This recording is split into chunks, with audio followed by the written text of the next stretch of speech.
Don in London, hello.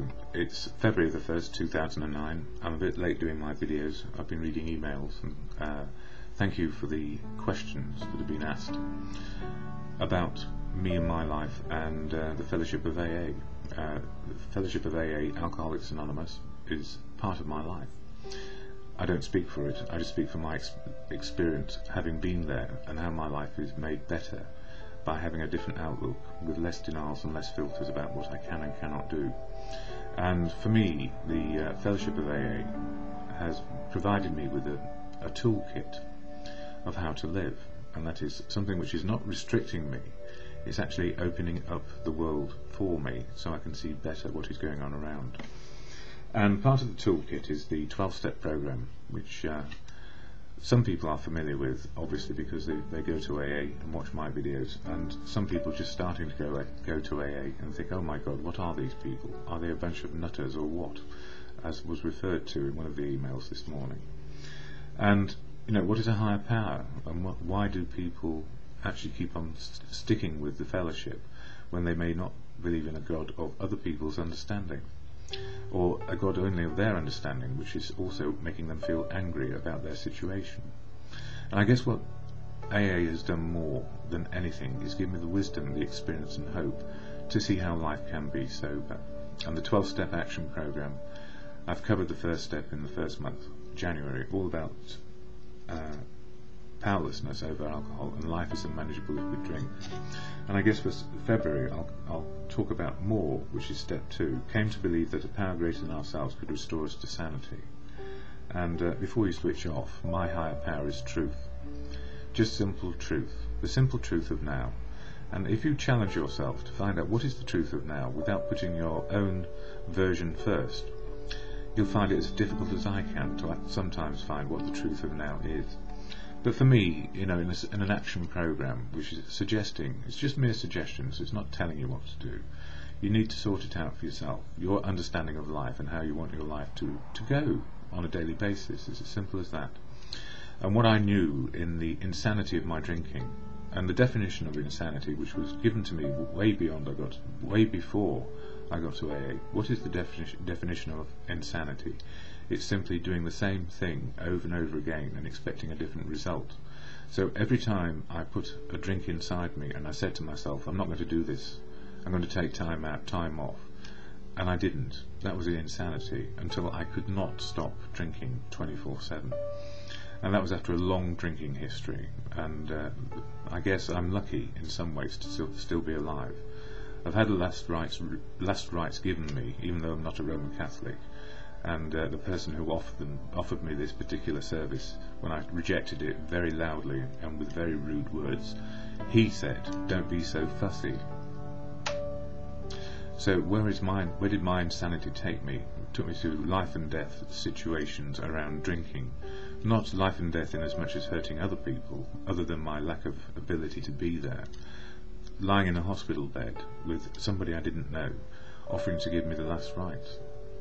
And that wasn't just on one occasion. Well, it was one occasion when the last rites were offered, but on other occasions I was there in a very bad state, being patched up yet again. And this was in this millennium. And it's not funny. I mean, it's funny when you hear it sometimes, but other times it's deadly serious. And I was lying there in a pool of blood, and I was not very happy with life. So how on earth did I survive those things? Well, somehow I did, and that was before I got to the Fellowship of AA. If you go to a meeting of AA, the preamble is the first thing you encounter, apart from the people, the tea, the biscuits, and this very strange camaraderie and fun going on. Often it's very funny when you go to AA meetings, and you can't understand why alcoholics who don't drink are having so much fun. Yeah, it happens. Anyway, the preamble is shared at the beginning of every meeting, and this is what it says. Excuse me. Alcoholics Anonymous is a fellowship of men and women who share their experience, strength and hope with each other, that they may solve their common problem and help others to recover from alcoholism. The only requirement for membership is a desire to stop drinking. There are no dues or fees for AA membership. We are self-supporting through our own contributions. AA is not allied with any sect, denomination, politics, organisation or institution, does not wish to engage in any controversy, neither endorses nor opposes any causes. Our primary purpose is to stay sober and help other alcoholics to achieve sobriety. And the gift is that all alcoholics are different, but we have one similarity, and that's a desire to stop drinking if we've got to AA. If we haven't got to AA, we probably have no desire to stop drinking, and we're mad as hell at life and why we can't stop. So the gift is, when we get to AA, we get to meet people from all walks of life with all sorts of beliefs and all sorts of ways of looking at the world, and the gift is they walk out of a meeting with all these differences still in their heads, except for one similarity. Maybe, just maybe, they won't have a drink today.